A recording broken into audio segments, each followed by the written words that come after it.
I have worked in veterinary marketing for over 10 years and I absolutely hate Pet Dental Health Month.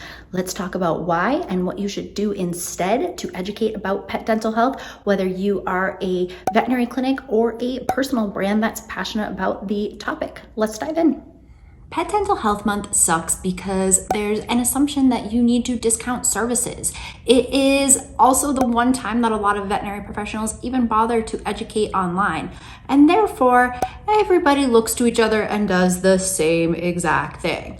Bottom line, I hate Pet Dental Health Month because it makes veterinary professionals think that they need to do the same thing as everybody else, which makes zero sense from a brand strategy and marketing strategy standpoint. So, what can you do to educate about pet dental health in a way that's unique year-round? There is a secret step that a lot of veterinary professionals are missing, and you need to do it before you dive into any of your marketing. Okay, now bear with me. This is going to be a little bit of a come to Jesus moment for a lot of veterinary professionals, but many of you are approaching marketing completely wrong. A lot of you look at each other for inspiration, which is really nice theoretically, but it's not going to get you the results that you want to just copy another veterinary clinic or veterinary professional's social media. You are forgetting a really important step when you do this, and that is knowing your brand before you start to market. You absolutely need a solid brand strategy before you can create an effective marketing strategy. And this is why. It's going to include things like your core values, your ideal client, your differentiators, or the unique things about you. And it's also going to include things like your visual branding guidelines. How do your posts look? How does your brand make people feel? Stuff like that. Your brand strategy informs what your marketing strategy will be. Having a brand strategy makes your marketing more unique and more in line with your specific brand goals and actual needs.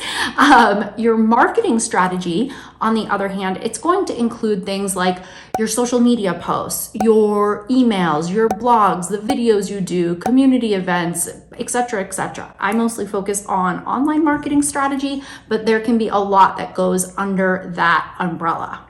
Basically, your marketing is how you spread your message, but the brand strategy is defining what that message even is. That's why if you want to come off more unique with your marketing and you want to be more effective for your business goals, you need to establish your brand strategy first. You can't just go out and copy what you see other people doing in their marketing and expect the results that you need to get.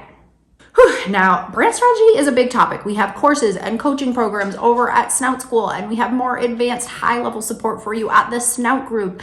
But today, what I want to do is show you how to use a mini brand strategy to make your pet dental health education more unique and more in line with your specific goals. This process can work for you if you are a vet clinic or if you are an individual that is super passionate about pet dental health and wants to build a personal brand around the topic. Either way, totally works. To figure out your mini brand strategy, I'm going to walk you through 3 key steps. Honestly, you might want to pull out a pen and some paper or pull up a Google Doc to answer the questions I am about to ask.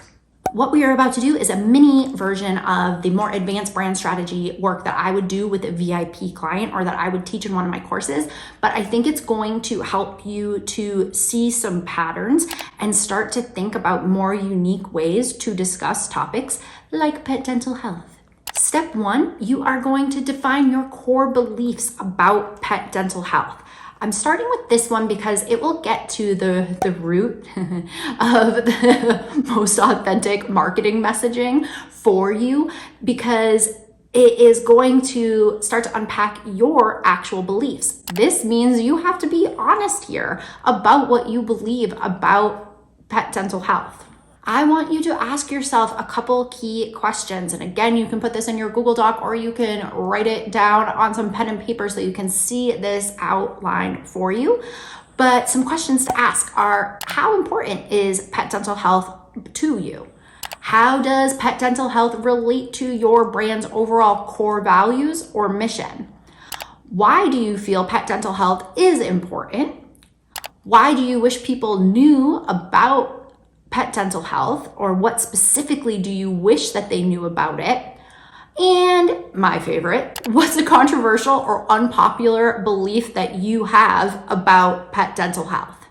When you answer these questions, you should start to see a little bit of personality coming out, and that is going to make your marketing way more unique. It's also a great chance for you to pull out specific stories or examples that only you can tell. That will make your marketing way more special. Now, the second thing that you are going to do to make your mini brand strategy is to define the ideal client or follower that is for your pet dental health services or your content about pet dental health. Okay, you honestly cannot be for everyone or every pet mouth. This is a particularly stinky one that's missing a lot of teeth at this point. But a general practice, it shouldn't have the exact same message as a board certified veterinary dentist would, for example. Or if you are a vet student that loves the topic, you're not going to approach it the same as a vet tech with years of experience doing, dental cleanings, etc. So what I want you to do is ask yourself some questions again. So I want you to ask yourself, who do you want to be helping? What are they struggling with when it comes to pet dental health? What are they willing to do to rectify that problem? What are they willing to pay? Do they need payment options or special offers? And how do you want them to feel after using your services or after consuming your content? This point is so important to unpack because if you're in a really affluent area that's super compliant, marketing discounts likely is going to make zero sense for your brand. If your demographics are different and they need maybe special incentives to be compliant or they need payment options, that is okay. It just means you actually are going to need to market and educate about those options in any marketing efforts that you are putting out. When it comes to identifying your ideal client or follower, you might also be like a board certified veterinary dentist who wants to educate other veterinary professionals about dental health. And that's completely different than how a GP is going to talk to a pet owner about dental health. Moral of the story, your marketing really needs to speak to this person and guide them through how you can help support them in solving their problems. That brings me to step 3, which is defining how you solve their problems. To really kind of wrap this all up, you need to define the exact solutions that you provide to your ideal client. So now I want you to ask yourself, what services do you offer? What's unique about them and maybe how you offer them? Who on your team will be solving their problems and how will they do it? To me, this is a really exciting step because it gives everybody involved on your team a chance to shine. For example, think about things if you are marketing a vet clinic. Do you have like a vet tech who teaches dental health classes for pet owners? Do you have a board certified veterinary dentist who can handle really advanced procedures? How do your vet assistants and your CSRs get involved in pet dental health? Thinking about how you solve problems is also really effective if you want to create and sell courses on veterinary dentistry, because you need to be able to specifically tell people what you offer and what problem that you're going to solve, right? The CE is going to be different for different levels, so you need to communicate who you're for.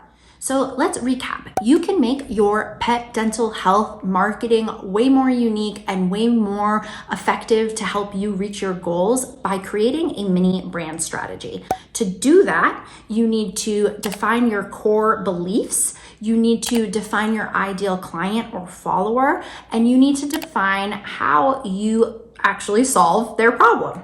The point of this mini brand strategy exercise is to help you uncover more unique selling points and differentiators for you to include in your marketing materials. Now that you've done this brainstorm, I want you to actually look at your answers. Think of the unique story that you can tell to attract your ideal client. Think about posts that will show how you can solve their problems. Now you are on your way to creating way more unique content for pet dental health education. Trust me, using your responses to these questions, it seems like a simple strategy, but it will pull out marketing materials for you that are going to help you really create more unique social media, blogs, emails, whatever, when it gets down to it. It's going to help you stand out from the clinics that are all posting the same generic crap. A quick bonus tip for you guys. In my last video, I talked about leveraging your team members as brand ambassadors. I think Pet Dental Health is a great way to put that into action.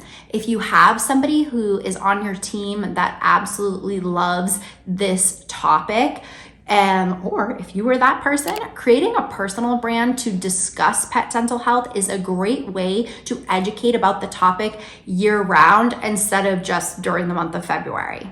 One of my past clients, Dr. Amy Thompson, has her own brand called Toothy Thompson that is totally dedicated to educating about pet dental health and showcasing her work as a veterinary dentist. The Snout group even made her a super cute logo and visual assets that highlight her love of dentistry. The program that she did with us is now our 6-month Vet Med Disruptors program, and that includes our veterinary marketing and branding lab course.